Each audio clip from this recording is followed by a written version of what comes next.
Hey guys, welcome back to another Let's Play Legend of Zelda Wind Waker. And we're going through this temple again. We go through this area with these new enemies over here. They're Poes, if I remember correctly. And they're actually a little bit more annoying than their older incarnations, like in Majora's Mask and Ocarina of Time. This incarnation you cannot attack at all. They actually are what they are. They're ghosts, and you can't physically harm them until you shine light on them. Then they turn into their physical forms, which I'm going to demonstrate here with Medley. And yeah, it's pretty simple to. The only way they can actually hurt you is with their lamps. But you can actually knock the lamps out of their hands, and they won't be able to attack you at all. But first, let's get rid of these statues over here to get that treasure chest, because I'm greedy like that. Well, anyways, actually, there's a useful item that we'll need later in the game, so that actually helps a lot. But after you shine a light on them for a long period of time, they'll turn into their physical form and start running around instead of floating. That's when you know you can hit them, because that's when you can't see through them either. So, but they don't stay like that forever. If you leave them alone when they're in their physical form, they'll go back into being ghosts, so you won't be able to kill them. But at this point, it's pretty much, you might as well give up on them. See, this is what you want to do. You knock the lamps out of their hands. Just get possessed like this.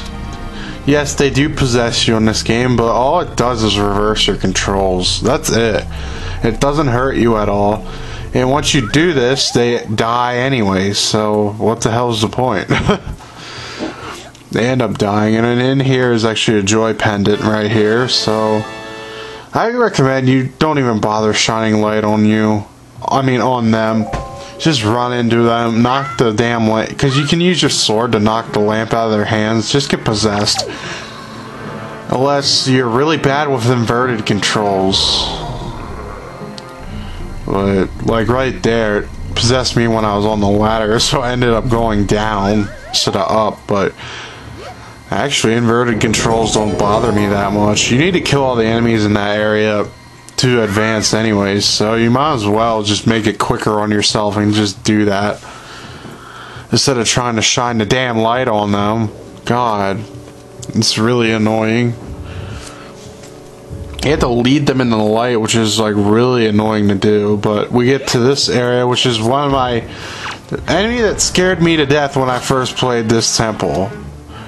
Because of this right here. The scream terrified me. I'm like, what the fuck? Did I take out my hammer and just whoop his ass? I love that. But these guys really scared me when I first played this game. I'm like, holy shit, I wasn't expecting that loud scream. I was expecting that annoying scream from Ocarina of Time. It wasn't that scary, but then they come out with these loud yells, and I'm like, holy shit! That looks more menacing than Re-Dead and Ocarina of Time. Let me tell you that. But after opening these tombs, all you need to do is go in front of them, and somehow they just fall right on you. I don't understand that. Are they possessed or something? The lids are possessed that they fall on you? Rubies! Ignore the key, get the rubies! No! Ruby! Damn it. Well, anyways, you learned how to auto-jump now. I'm just joking.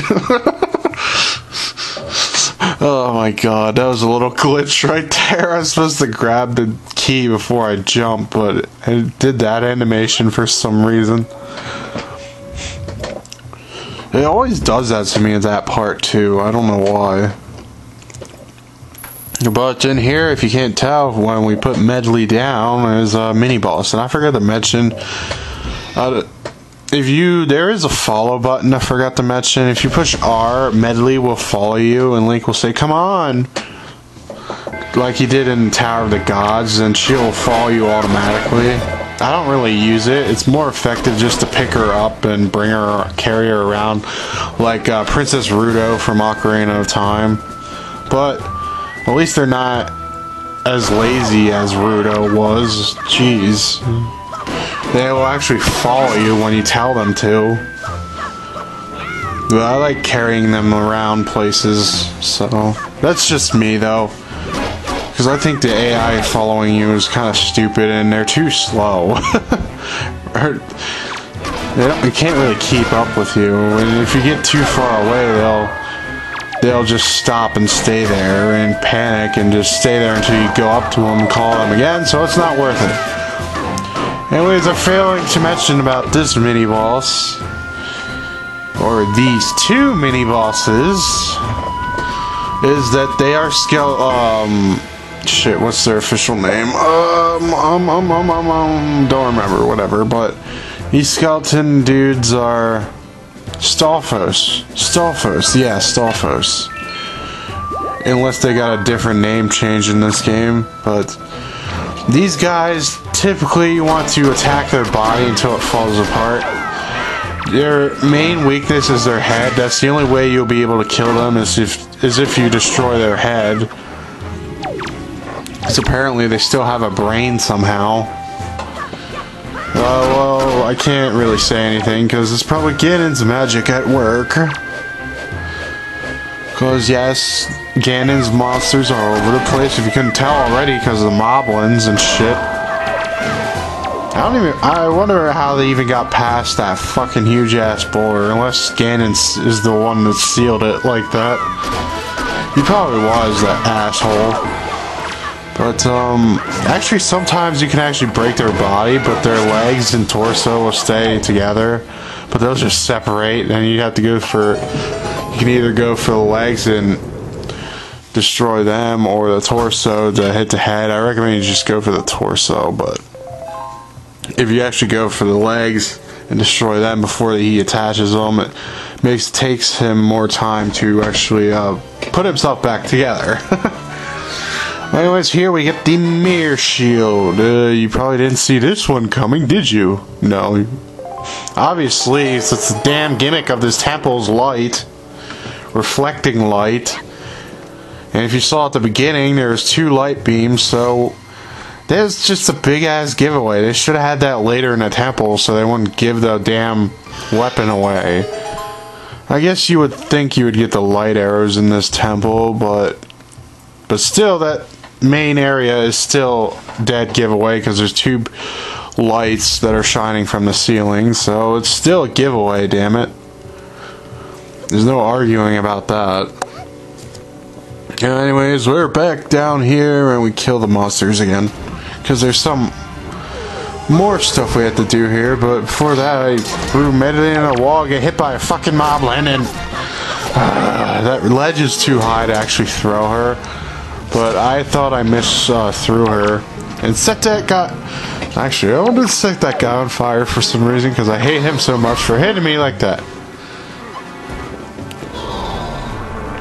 Doesn't matter, my controls reversed. I still beat the shit out of the moblin. That's how much of a badass I am. Like, you want a piece of me? You want a piece of me? No, I thought so.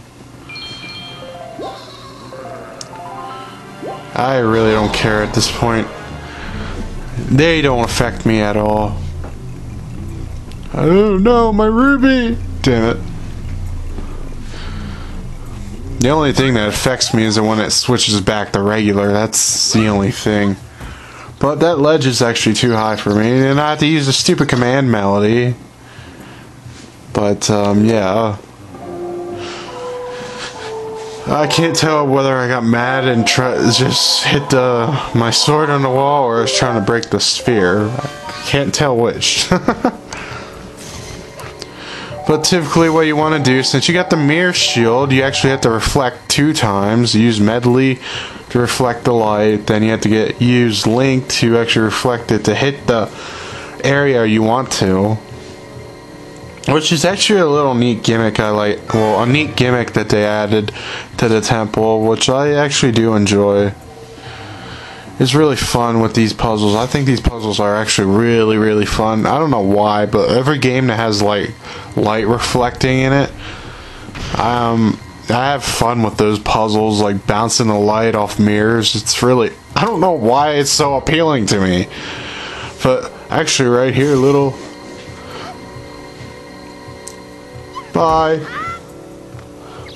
I don't understand why that happened, but I just tried to drop her off, because if I would have jumped, she would have brung me all the way across the other room. So I just dropped her because I didn't feel like doing the command melody or anything. And right here, I'm trying to take that statue without doing the command melody, and I'm too lazy to use my shield. And at the time I clicked R because I was trying to make Link act like I was. Say, come on, hit the damn statue. That's why I hit R, just to symbolize that, because I was being a jokester. Because I don't know why I'm getting so emotional about it. Screw me. Typically this area, what I'm doing right now is totally pointless, and you can ignore this unless you want to farm more rubies. That's it. That's basically all that's here. Yeah, there's a wall over there that you need to reflect, but it's all rubies. So if you want rubies, here's a hidden ruby room.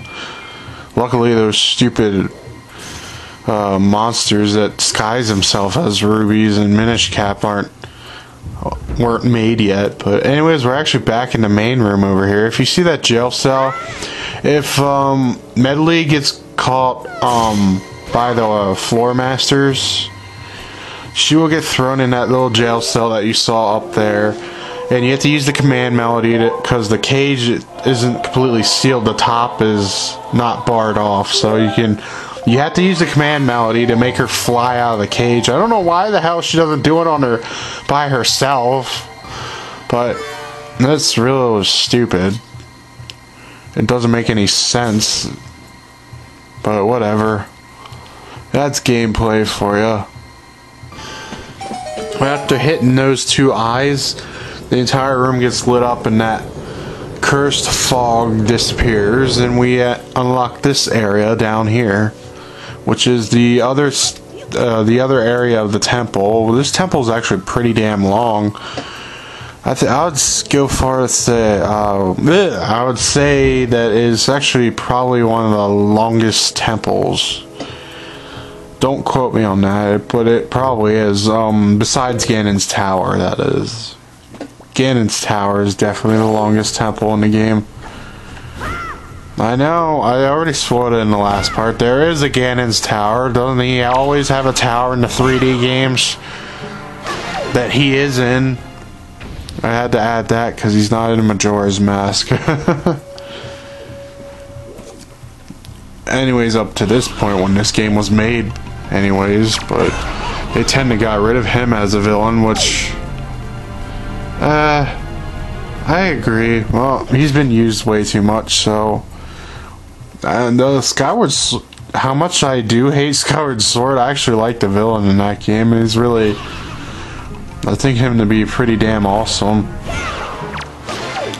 I mean, the final boss in Skyward Sword, it's like, holy shit, that guy looks intimidating. I swear to God, he does. It's freaking awesome. I love that boss fight for the visual aesthetics and how the freaking boss looks. He looks really intimidating. Unlike green-skinned Ganondorf, he doesn't really look intimidating to me. Unless you count his final transformation in Ocarina of Time, then he's intimidating. But all the other forms aren't really intimidating to me. So that's all I have to say about that. But yes, and actually I think well, we're out of time. And I'll see you guys in the next part when we tackle the rest of this temple and find the big or boss key or whatever it's called in this game. But anyways, I'll see you guys in the next part. See you guys until then.